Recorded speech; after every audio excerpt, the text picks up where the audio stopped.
महाराज जी हमारे गोविंद दास जी 500 वर्ष पहले श्री गिरिराज जी में हुए और इनके साथ ठाकुर जी खेलते थे। श्री गिरिराज जी मंदिर छोड़ करके आते थे। हमारे यहाँ ब्रज में आज भी नियम है कि दोपहर में 12 बजे ठाकुर जी का मंदिर बंद हो जाते हैं सब जगह। 12-1 बजे सारे मंदिर बंद हो जाएंगे वृंदावन में। ठाकुर जी सोते नहीं है। ठाकुर जी गैया चराने जाते हैं। वृंदावन में तो बनचारी है ना ठाकुर जी, इसलिए गैया चराने गए ठाकुर जी। और वही बीच का जो समय है 12 बजे से लेकर के 4-5 बजे तक का, वृंदावन में श्री कृष्ण का अनुभव 2 समय में हो सकता है। या तो 12:30-1 बजे से लेकर के 4:30 बजे तक, या फिर रात्रि 10 बजे से लेकर के सुबह 6 बजे तक। या तो पूरी रात्रि आपको श्री कृष्ण अनुग्रह करा सकते हैं, या ये दोपहर का समय जो वन चारण के लिए ठाकुर जी जाते हैं। तो गोविंद दास जी, गोविंद स्वामी जी प्रत्यक्ष में देखने में तो गवैया हैं। रोको एक लीला सुनाए फिर गाएंगे आगे का पद। वो देखने में कौन है? बोले कि मंदिर में जाते हैं ठाकुर जी को पद सुनाते हैं, लेकिन उनकी अंतरंग इशारे चलते थे ठाकुर जी के साथ। जैसे ही गोविंद दास जी पद गाते थे, गुसाई जी श्रृंगार करते थे ठाकुर जी का, गोविंद दास जी पीछे खड़े खड़े पद गाते थे। तो जैसे ही गुसाई जी श्रृंगार करते करते थोड़ा श्रृंगार लेने के लिए नेक दूर जाते, ठाकुर जी ऐसे खड़े खड़े नीचे से एक मोती उठाते, मोती उठा के ये मारते टक के गोविंद दास के सिर पे। और जैसे ही गोविंद दास के सिर पे लगती, गोविंद दास कहते माने ना दारी की तो बताऊं, रुक जा। जैसे ही वो मोती लेकर के वापस गोविंद दास मारते, तब तक गुसाई जी वापस आ जाते। और गुसाई जी के आते ही वो मोती ठाकुर जी की जगह गुसाई जी में जाके लग जाता। गुसाई जी कहते हे गोविंदा, तू ठाकुर जी को मोती मार रहा है? गोविंदास बोले मेरो माथो देखियो, ये गुम्माटो फूल गो, ये आपके लाला ने मारो मोए। आपको लाला ऊधम मचावे वो ना दिखाई दे आपको, और मैं नेक कछु कह दूं सो मुंह पे चिल्ला रहे हो, मुंह पे बरस रहे हो, या समझा लो बहुत ऊधम मचावे ये। ऐसी लीला करते। गुसाई जी के नेत्रों में आंसू आ जाते। बोले गोविंदा तू कितना भाग्यशाली, तेरे संग ठाकुर जी लीला करें। गोविंदास के साथ ऐसी ऐसी लीला करते महाराज। एक बार ठाकुर जी गोविंदास से बोले ए गोविंदा, बोले हाँ मेरो दाल बाटी खावे को मन हेरो है। आप लोग दाल बाटी जानते हैं? महाराष्ट्र में खाते हैं दाल बाटी हैं? राजस्थान की बढ़िया, राजस्थान हमारे ब्रज में खूब खाते हैं दाल बाटी चूरमा, जो खाए सो सूरमा। तो दाल बाटी चूरमा ठाकुर जी बोले ए गोविंदा, ऐसे ही बोलते थे, बोले मोए दाल बाटी खानी है। गोविंदास बोले 56 भोग बनते हैं रसोई में। अपरस में मुंह पे पट्टी बांध करके महाराज रसोईया बनाता है। अपरस में यमुना जी का जल आता है वहां से, वृंदावन से, उसके जल में सुंदर प्रसादी बनती है। इतने सुंदर शुद्ध भोजन को छोड़ के यूं कह रहे दाल बाटी खानी है। ठीक है मैं आज बोल दूंगा रसोई घर में बनवा देता हूं। बोले ना रसोई की ना खानी तो? बोले तेरी कदम खंडी में आऊंगा। गोविंदास जी जहां बैठ करके भजन चिंतन करते थे, मंदिर से थोड़ा दूर था, सुंदर वन था गिरिराज जी में। बोले मां आऊंगो और वहीं पे तू कंडा, वही गोबरी कंडा में बना, और कंडा में बना के तैयार कर, मैं आऊंगा वहीं खाऊंगा। गोविंदास जी बोले यहां सब लोग आपको मंदिर में पूजने आते हैं, आप यहाँ पे भगवान हो, ऐसे कहीं खाने पीने आओ। बोले कोई को पता थोड़ी चलेगी, मैं आ जाऊंगा, तू चिंता मत करे, तू सुन तैयारी कर ले, आज मैं तेरे यहां आके प्रसाद पाऊंगा। गोविंदास जी चुपचाप मंदिर से भाग गए, किसी को बताया नहीं। किसी को पता थोड़ी कि ठाकुर जी ऐसे बाहर भी चले जाते हैं, सबको लगी अंदर ही रहते हैं ये। गोविंदास जी दौड़ करके गए, बढ़िया कंडा में बढ़िया उपले उपले लगा करके महाराज बाटी बनाई, दाल चढ़ा दी, सुंदर ठाकुर जी आएंगे पाने। एक पंथ दो काज, ठाकुर जी को 2 लीलाएं एक साथ करनी थी। एक तो गोविंद दास के संग सुख लेना है, और एक झाड़ू लगाने वाला गिरिराज जी की तलहटी में झाड़ू लगाता था, उसको मंदिर में प्रवेश नहीं करने देते थे लोग। तो वो बेचारा बाहर खड़ा खड़ा ही दर्शनार्थियों से पूछता था कि ठाकुर जी दिख कैसे रहे हैं, मुझे ये बता दो। दर्शनार्थी आकर के बताते थे नीली ठाकुर जी ने बाघा पहना है, गले में मोतियों की माला है, मकराकृत कुंडल है, ऐसा टिपारा ठाकुर जी के सिर पर रखा है, और ऐसा ठाकुर जी का श्रृंगार है। तो वो बाहर खड़ा खड़ा नेत्र बंद करके सुन सुन करके ही अपने चित्त में एक झांकी बना लेता था और मन में सोचता था ऐसे दिख रहे होंगे ठाकुर जी। पर रोज प्रार्थना करता था, नाथ मुझे लगता है इस जन्म में तो आप मुझे कभी नहीं दिखोगे, भगवान इस जन्म में तो मैं आपके योग्य नहीं हूं, पर मेरे पर बस इतनी कृपा कर दो कि अगला जन्म मुझे दीजिएगा तो कुछ नहीं तो चेंटी बना देना, तो चेंटी बन करके मैं आपके 56 भोग में ही आ जाऊंगा, भीतर आके आपका दर्शन कर लूंगा, लेकिन मुझ पर अनुग्रह कर देना। ठाकुर जी उसके इस भाव से इतने रीझ गए। गोविंद दास को बोला था कि दाल बाटी खाने आएंगे, मंदिर बंद करके सब तो चले गए वहां से, सब लोग भोजनालय में भोजन प्रसाद पाने लगे। ठाकुर जी मंदिर से निकले अचक करके बाहर, गिरिराज पर्वत के ऊपर विराजते थे। जैसे ही बाहर निकल करके आए तो गिरिराज पर्वत के नीचे ही वही झाड़ू लगाने वाला उन नेत्रों से आंसू बह रहे थे। ठाकुर जी का चिंतन कर रहा था, आज ठाकुर जी ऐसे दिख रहे हैं, आज नीली पोशाक पहनी है, सिर पर चांदी का मुकुट पहना है, ठाकुर जी ने आज गुलाब का इत्र लगाया है, ठाकुर जी के ऐसे ऐसे मकराकृत ठाकुर जी के कटाक्ष, वो सब चिंतन कर रहा था। ठाकुर जी नीचे उतर करके जाने लगे, इतने में ही ठाकुर जी ने लीला करी और जोर जोर से ठाकुर जी चिल्लाने लगे, अरे जल्दी ते आइयो, देखियो मेरे पाम में कांटो लग गयो, अरे जल्दी ते कोई आओ या कांटे को निकारो, मुझको तो बहुत दर्द है रो है, अरे भैया जल्दी आओ जल्दी आओ।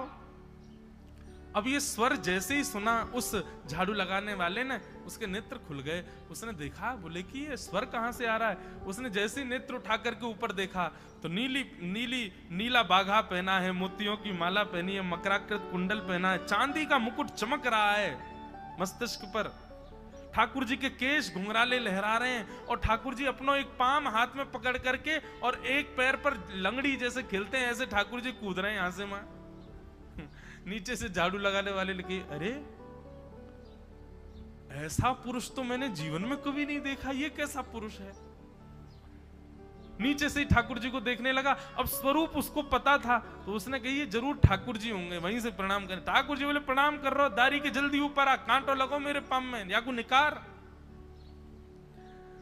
बोलने लगा, बोले मैं ऊपर नहीं आ सकता, गुसाई जी मारेंगे, सब लोग डांटेंगे मुझे। अरे नहीं गुसाई जी ऐसा कुछ ना कहें, ये सब तो बाहर के लोगों ने नियम बना दिए, मैं तो सबसे मिलूं, तू आजा जल्दी ऊपर। जैसे ही ऊपर गया, ज्यों-ज्यों ठाकुर जी के समीप जाए त्यों-त्यों उसके नेत्र सजल होते जाएं। ठाकुर जी के बिल्कुल समीप पहुंच गया। भगवान बोले, देख काई को रो भैया, जल्दी कर, मेरे पाम में कांटो लगो या को निकार। जिन चरण कमलों के स्पर्श के लिए सदा लक्ष्मी लालायित रहती है, ठाकुर जी ने उसकी गोद में अनायास अपने चरण रख दिए। बोले जल्दी कांटो निकार, कांटो लग गो मेरे पाम में। अब वो ठाकुर जी के सुंदर तलवों को अपने हाथ से ऐसे देख रहा है, ढूंढ रहा है कहां कांटा लगा है, कहीं उसको कांटा मिल गया। अब इतने कोमल चरण ठाकुर जी के, उसके नेत्रों से आंसू भी गिरते जा रहे हैं, भाव विह्वल होता जा रहा है। मेरे सौभाग्य की सराहना, ठाकुर जी के इतने समीप। कांटा निकालने के लिए बार बार अपने अंगूठे से खींचे लेकिन कांटा नहीं निकले। ठाकुर जी बोले, अरे जे हाथ पे ना निकलेगो। उसने पूछा कैसे निकलेगा? बोले अरे मेरो पाम पकड़ के अपने मुंह के पास ले जा और दांतन से निकाल, तब निकलेगो ये। आहा, कितनी कृपा की ठाकुर। कृपा की न होती जो आदत तुम्हारी, तो सूनी ही रहती अदालत तुम्हारी। जो दीनों के दिल में जगह तुम न पाते, तो किस दिल में होती हिफाजत तुम्हारी। कृपा की न होती जो आदत तुम्हारी, तो सूनी ही रहती अदालत तुम्हारी।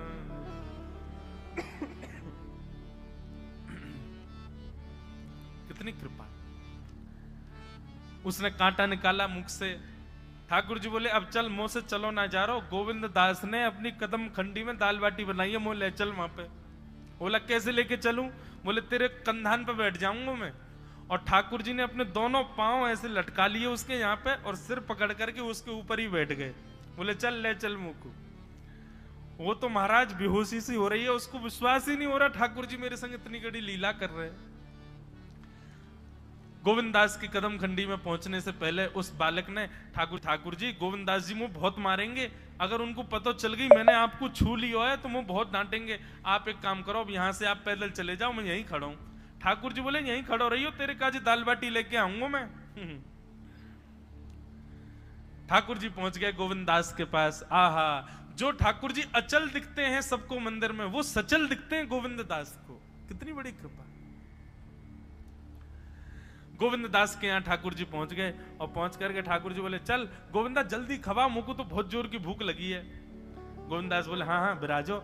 सुंदर व्यवस्था कर दी। ठाकुर जी बैठ गए और बैठ करके सामने पत्तल पर महाराज बाटी रखी, दाल रखी, चूरमा रखी, चटनी रखी, सब बढ़िया सुंदर सजा दी। अब ठाकुर जी पा रहे हैं, प्रेम से पाते जा रहे हैं और पाते पाते बीच में कहे और ला, और जल्दी ला, भूख लग रही है मुझको। गोविंद दास बोले पहले इनको तो खाए लो। अरे ना तू जाने ना है मंदिर में मेरो भूख कैसे लगे, थाली में 2 रोटी और ये सब्जी, इनते मेरो भूख पेट थोड़ी भरे, मेरे सामने तो सबरी सामग्री धर दो, मेरो जो मन होगा मैं उठा उठा के पाते जाऊंगा। अरे गोविंदा जल्दी जल्दी लेके आ। अब गोविंद दास जी पीछे मुड़ करके बढ़िया सुंदर बाटी वाटी सेके। इतने में ठाकुर जी क्या करें, एक बाटी तो खा जाएं और दूसरी बाटी उठा के अपनी जेब में धरते जाएं। वो संग आयो वाके काजी लेके जानी है।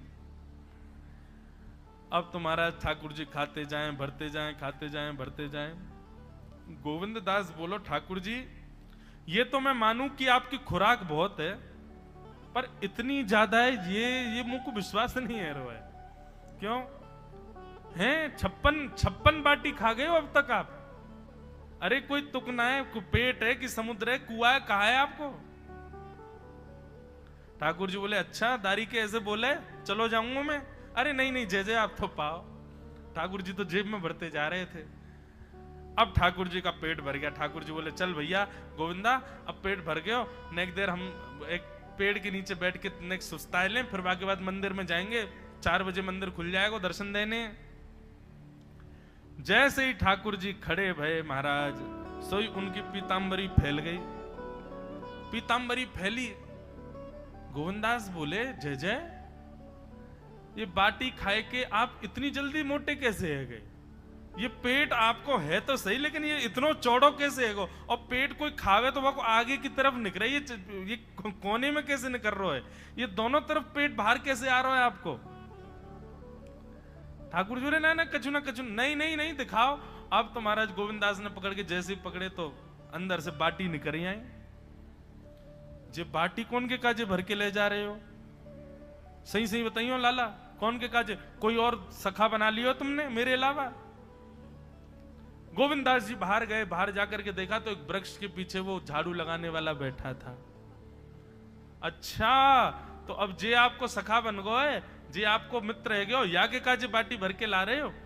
ठाकुर जी कहे अच्छा अरे भैया ठीक है, अब तू सबंत कह मत दियो कि मैं या के संग आयो, या के संग खेलूं। अरे बेचारो बड़ो प्रेम करे मोते, ये भूखो बेचारो, मैंने सोची या के काजे बाटी ले चलूं। गोविंद दास जी के चित्त में एक क्षण के लिए तो ये भाव आ रहा है कि ठाकुर जी कितने प्रेमी हैं, लेकिन बाहर से कैसा दिखा रहे हैं? बोले स्वयं ने इतने सारे ग्रंथ निर्माण करा दिए, 4 वेद लिखवा दिए, उन पुराणों में शुद्धि, पवित्रता, अपरसता सबके इतने नियम बना दिए, और खुद क्या कर रहे हो? हैं? कोई के सिर पर बैठ के घूम रहे हो, कहीं जा रहे हो, कछु भी खा रहे हो? ठाकुर जी बोले अब ये सब नियम तो मानवन के लिए है ना, हम तो जय हैं, हम थोड़ी करेंगे इन नियमन को। बोले चुपचाप चलो और आचमन करो, शुद्धि करो, तब जाइयो मंदिर में। वहीं गोविंद कुंड के पास में गोविंद दास जी ने जबरदस्ती ठाकुर जी बैठा दिए। बोले हाथ में जल लो। ठाकुर जी जल लेकर के बैठे। बोले अब करो अपवित्र पवित्रो वा सर्वावस्थांगतो पिवा। ठाकुर जी आचमन कर रहे हैं, अपनी पवित्र कर रहे हैं ऊपर से लेकर नीचे तक। इतने में ही गोविंद दास बोलते बोलते पीछे के गए और ठाकुर जी की पीठ पे जाकर के एक धक्का दियो महाराज, पूरे ठाकुर जी डुबा दिए कुंड में। ठाकुर जी पूरे ऊपर से नीचे तक भीज गए। ठाकुर जी बोले दारी के तेरी शिकायत करूंगो, गुसाई जी ते कहूंगो तू ऐसे करे मेरे संग। गोविंद दास बोले मैं बता दूंगा तुम कौन कौन के कंधान पे चढ़ के घूमो। हाँ, मंदिर के लिए इतना नियम बना रखो है, नहा के आओ, धो के आओ, हाथ पांव खासा करके आओ, और कुछ अपवित्र वस्तु मत छू लेना, अपरस में रहना, गीला वस्त्र तन पे होना चाहिए। आपकी सेवा के लिए इतने नियम, और खुद क्या कर रहे हो? ऐसे गोविंद दास वो कह रहे हैं, यद्यपि रूप गुण शील सुधरता, इन बातन न रिझई है, प्रीतम प्रीत ही सोई।